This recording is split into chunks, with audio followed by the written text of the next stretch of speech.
নমস্কাৰ, এই মুহূৰ্তত আহি পৰিছে অসমবাসী ৰাইজৰ একেবাৰে গুৰুত্বপূৰ্ণ খবৰ। অসমৰ লাখ লাখ কোটি কোটি কৃষকৰ বাবে এটা ডাঙৰ খবৰ। অৰ্থাৎ PM কিষাণ যোজনা 21 নম্বৰ কিস্তিধন কেতিয়া দিব আৰু কোনে কোনে লাভ কৰিব।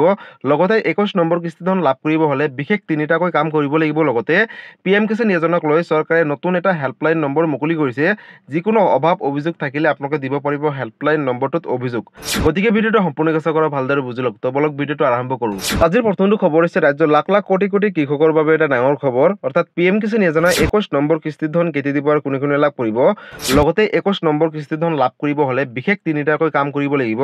লগতে এই টকা কিমানকৈ দিব আগলৈ চাওক। নতুন এটা আপডেট আহিছে, আপডেটটো প্ৰথমতে চাই লওক।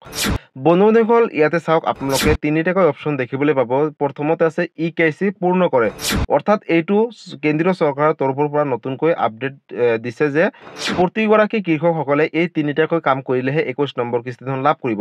প্ৰথমত আছে EKYC পূৰ্ণ কৰে, আৰু EKYC যদিহে এতিয়ালৈকে কৰা নাই তেনেহ'লে অতি শীঘ্ৰে আপোনালোকে ওচৰ চুবুৰীয়া CSC চেণ্টাৰ বা কম্পিউটাৰ দোকানত গৈ EKYC কমপ্লিট কৰক, তেতিয়াহে লাভ কৰিব 21 নম্বৰ কিস্তিধন। বন্ধুসকল, 2 নম্বৰটো চাওক, एक्टिव बैंक अकाउंट को आधार से लिंक करवाए এবং DBD ইনেবল কৰবায়। অৰ্থাৎ বন্ধুসকল, আপোনালোকে বেংকৰ লগত যোনটো আপোনালোকৰ এক্টিভ বেংক একাউণ্ট আছে সেই বেংক একাউণ্টৰ লগত আধাৰ কাৰ্ড লিংক কৰিবলৈ কৈছে। লগতে DBDটো ইনেবল কৰিব কৈছে, তেতিয়াহে আপোনালোকৰ 21 নম্বৰ কিস্তিধন DBD যোগে আপোনালোকৰ বেংক একাউণ্টত সোমাব। আৰু এই কথাটো অফিচিয়েলভাৱে কেন্দ্ৰীয় চৰকাৰে অৰ্থাৎ PM কিষাণ যোজনাৰ তৰফৰ পৰা আপডেট দিছে। গতিকে এই দুটা কাম কৰিব লাগিব। লগতে আৰু এটা আছে ভূমি ৰেকৰ্ড কা সত্যাপন কৰে। অৰ্থাৎ আপোনালোকে যদি এতিয়ালৈকে মাটিৰ জমাবন্দীখিনি আপডেট দিয়া নাই তেনেহ'লে অতি শীঘ্ৰে দি লওক, কাৰণ চৰকাৰে ইতিমধ্যে ঘোষণা কৰিছে যে 21 নম্বৰ কিস্তিধনৰ পৰা বহু কৃষকসকলৰ নামসমূহ কৰ্তন কৰা হ'ব যিসকল অযোগ্য হয়। আৰু এই তিনিটাকৈ বিশেষ কাম যিসকল কৃষকে কৰিব তেওঁলোকেহে 21 নম্বৰ কিস্তিধন লাভ কৰিব। চৰকাৰে কৃষকসকলৰ অভাৱ অভিযোগ দিবলৈ চৰকাৰে দুটাকৈ হেল্পলাইন নম্বৰ মুকলি কৰিছে। ইয়াতে চাই লওক, প্ৰথমতে 155261 অথবা 01124300606 আৰু এই বিশেষ নম্বৰ দুটাৰ সৈতে যোগাযোগ কৰি আপোনালোকে নিজৰ অসুবিধা বা যিখিনি অভাৱ অভিযোগ আছে আপোনালোকে দিব পাৰিব। আৰু এই দুয়োটা নাম্বাৰ অফিচিয়েল নাম্বাৰ হয়, আৰু ৰাতিপুৱা 10 বজাৰ পৰা গধূলি 4টা বজাৰ ভিতৰলৈকে কৰিব। আৰু তাৰ আগত বা পিছত কৰিলে তেওঁলোকে ফোনটো ৰিচিভ নকৰিব, বা অফিচিয়েল টাইমৰ পিছত কৰিলে বা আগত কৰিলে আপোনালোকে নাপাব। গতিকে এই দুটাকৈ বিশেষ হেল্পলাইন নম্বৰ মুকলি কৰিছে চৰকাৰৰ তৰফৰ পৰা। গতিকে বন্ধুসকল, যদি আপুনি এগৰাকী কৃষক হয় তেনেহ'লে অতি শীঘ্ৰেই আপোনালোকে এই বিশেষ তিনিটা কাম কৰক।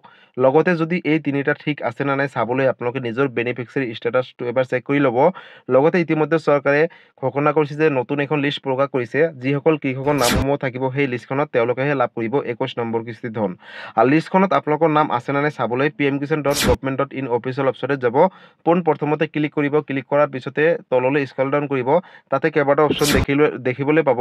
তাতে আপোনালোকে বেনিফিচিয়াৰী লিষ্টৰ ওপৰত ক্লিক কৰি আপোনালোকে ষ্টেট, ৰাজ্য, গাঁও, জিলা, উপজিলা এইখিনি চিলেক্ট কৰাৰ পিছতে গেট ৰিপৰ্টৰ ওপৰত ক্লিক কৰাৰ পিছত নতুন এখন পেজ খোল খাব। আৰু সেইখন পেজত যদি আপোনালোকৰ নাম আছে তেনেহ'লে লাভ কৰিব 21 নম্বৰ কিস্তিধন। অৰ্থাৎ যদি আপোনালোকে লিষ্টখনত আপোনালোকৰ নাম আছে নে নাই চাবলৈ মই কোৱাৰ দৰে যদি অসুবিধা হয়, মই ইতিমধ্যে এটা ভিডিঅ' বনাই থৈছোঁ, আপোনালোকে সেই ভিডিঅ'টো চাই ল'ব। তাতে সম্পূৰ্ণ ষ্টেপ বাই ষ্টেপ দেখুওৱা আছে কেনেকৈ আপোনালোকে নিজৰ লিষ্টখনত নাম আছে নে নাই চাব পাৰিব। গতিকে বন্ধুসকল, PM কিষাণ যোজনাৰ যিসকল কৃষক আছে তেওঁলোকে এই তিনিটা কাম কৰক, লগতে লিষ্টখনো চেক কৰি লওক। আৰু তিনিটা কাম কৰাৰ পিছতে কিন্তু 21 নম্বৰ কিস্তিধন লাভ কৰিব 2000 টকা। 4000 টকা নিদিয়ে, কাৰণ যদি দুটা ইনষ্টলমেণ্ট থাকে তেনেহ'লে 4000 টকা লাভ কৰিব, কিন্তু এটা ইনষ্টলমেণ্টৰ যোগেদি আপোনালোকে 2000 টকাই লাভ কৰিব।